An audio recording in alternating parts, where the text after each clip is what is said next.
right, moving on to some more Robinson Jeffers, whom I think is very addictive. This is from the collected poetry of Robinson Jeffers. It's a 5-volume set. Let's take a look at it. And I want to read a few poems from it. This one's called Return. A little too abstract, a little too wise. It is time for us to kiss the earth again. It is time to let the leaves rain from the skies. Let the rich life run to the roots again. I will go down to the lovely Sur rivers and dip my arms in them up to the shoulders. I will find my accounting where the alder leaf quivers in the ocean wind over the river boulders. I will touch things, and no more thoughts that breed like mouthless mayflies darkening the sky. The insect clouds that blind our passionate hawks so that they cannot strike, hardly can fly. Things of the hawk's food and noble as the mountain, O noble Pico Blanco, steep sea wave of marble. So it's a poem about a Spenglerian return. Civilization must return to the earth from whence it came. And then he has the purse sen here. Our sardine fishermen work at night in the dark of the moon. Daylight or moonlight, they could not tell where to spread the net, unable to see the phosphorescence of the shoals of fish. They work northward from Monterey, coasting Santa Cruz, off New Year's Point or off Pigeon Point. The lookout man will see some lakes of milk-colored light on the sea's night purple. He points, and the helmsman turns the dark prow. The motorboat circles the gleaming shoal and drifts out her sen net. They close the circle and purse the bottom of the net, then with great labor haul it in.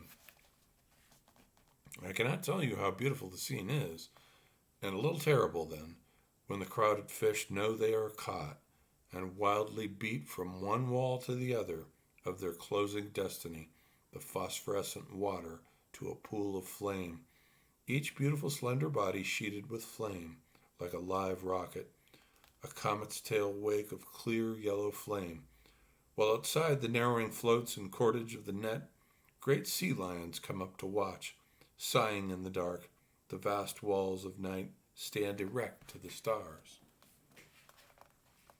Lately I was looking from a night mountaintop on a wide city, the colored splendor, galaxies of light. How could I help but recall the sen net gathering the luminous fish? I cannot tell you how beautiful the city appeared, and a little terrible. I thought, we have geared the machines and locked all together into interdependence. We have built the great cities. Now there is no escape. We have gathered vast populations incapable of free survival, insulated from the strong earth. Each person in himself helpless, on all dependent. The circle is closed, and the net is being hauled in. They hardly feel the cords drawing, yet they shine already. The inevitable mass disasters will not come in our time, nor in our children's, but we and our children must watch the net draw narrower. Government take all powers, or revolution, and the new government take more than all, add to kept bodies, kept souls, or anarchy, the mass disasters. These things are progress.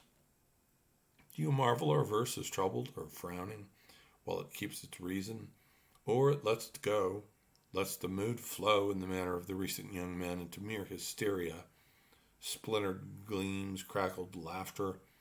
But they are quite wrong. There is no reason for amazement. Surely one always knew that cultures decay and life's end is death.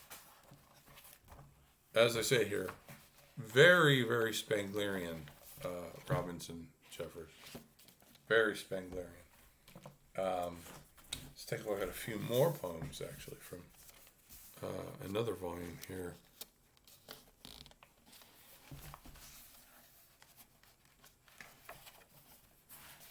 De Rerum Virtute. Here is the skull of a man. A man's thoughts and emotions have moved under the thin bone vault like clouds under the blue one. Love and desire and pain, Thunderclouds of wrath and white gales of fear have hung inside here, and sometimes the curious desire of knowing values and purpose and the causes of things has coasted like a little observer airplane over the images that filled this mind. It never discovered much, and now all's empty, a bone bubble, a blown-out eggshell. That's what it's like, for the egg too has a mind, doing what our able chemists will never do, building the body of a hatchling, choosing among the proteins, these for the young wing muscles, these for the great crystalline eyes, these for the flighty nerves and brain, choosing and forming. A limited but superhuman intelligence, prophetic of the future and aware of the past. The hawk's egg will make a hawk, and the serpent's a gliding serpent, but each with a little difference from its ancestors, and slowly, if it works, the race forms a new race. That also is a part of the plan within the egg. I believe the first living cell had echoes of the future in it, and felt direction and the great animals, the deep green forest and whales track sea. I believe this globed earth, not all by chance and fortune, brings forth her broods, but feels and chooses. And the galaxy, the fire wheel on which we are pinned, the whirlwind of stars in which our sun is one dust grain, one electron, this giant atom of the universe is not blind force, but fulfills its life and intends its courses.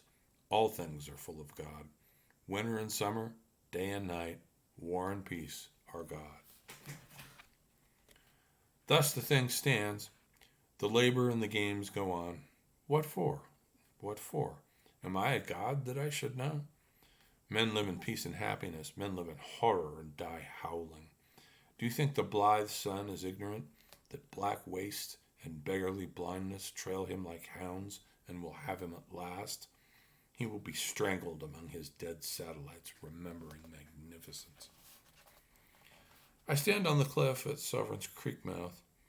Westward, beyond the raging water and the bent shoulder of the world, the bitter, futile war in Korea proceeds like an idiot prophesying.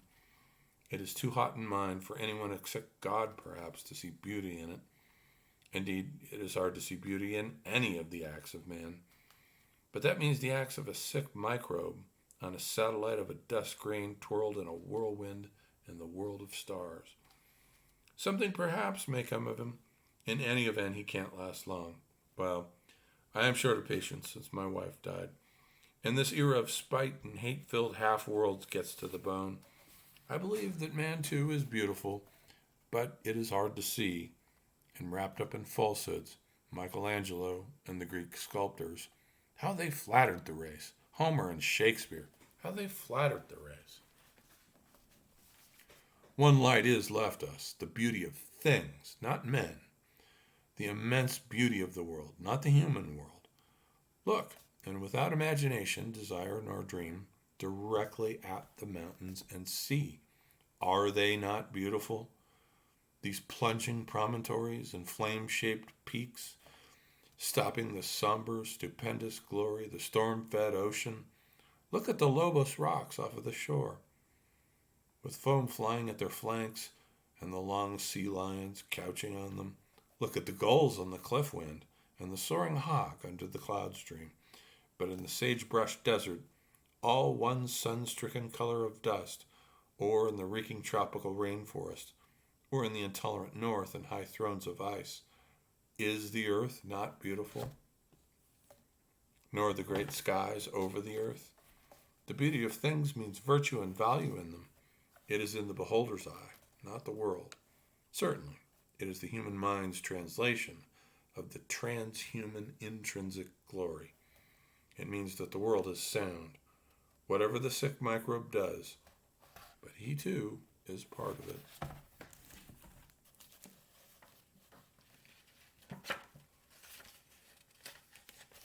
All right, so 2 more poems here. This one is a late poem. It's untitled. It flows out of mystery into mystery. There is no beginning. How could there be? And no end. How could there be?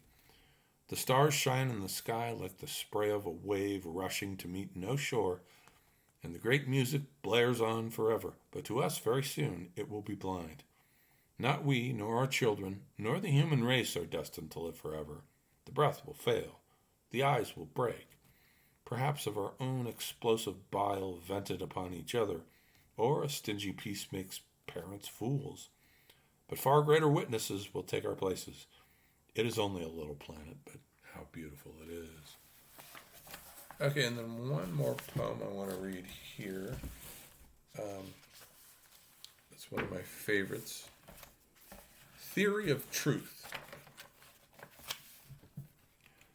I stand near Soburn's Creek on the knoll over the sea west of the road. I remember this is the very place where Arthur Barclay, a priest in revolt, this is a character he made up in a different poem, a priest in revolt proposed 3 questions to himself. First, is there a God, and of what nature? Second, whether there's anything after we die but worm's meat. Third, how should men live? Large, time-worn questions, no doubt. Yet he touched his answers. They're not unattainable, but presently lost them again in the glimmer of insanity. How many minds have worn these questions? Old coins rubbed faceless, dateless. The most have despaired and accepted doctrine. The greatest have achieved answers, but always with aching strands of insanity in them. I think of Lao Tzu and the dear beauty of the Jew whom they crucified, but he lived. He was greater than Rome. And godless Buddha under the bow tree, straining through his mind the delusions and miseries of life. Why does insanity always twist the great answers? Because only tormented persons want truth. Man is an animal like other animals, wants food and success and women, not truth. Only if the mind, tortured by some interior tension, has despaired of happiness, then it hates its life cage and seeks further. And finds, if it is powerful enough. But instantly the private agony that made the search muddles the finding. Here was a man who envied the chiefs of the provinces of China their power and pride, and envied Confucius his fame for wisdom. Tortured by hardly conscious envy, he hunted the truth of things, caught it, and stained it through with his private impurity. He praised inaction, silence, vacancy. Why? Because the princes and officers were full of business, and wise Confucius of words. Here was a man who was born a bastard, and among the people that more than any in the world valued race purity, chastity, the prophetic splendors of the race of David. Oh, intolerable wound, dimly perceived. Too loving to curse his mother, desert-driven, devil-haunted. The beautiful young poet found truth in the desert, but found also fantastic solution of hopeless anguish. The carpenter was not his father, because God was his father. Not a man sinning, but the pure holiness and power of God. His personal anguish and insane solution have stained an age. Nearly 2,000 years are one vast poem drunk with the wine of his blood.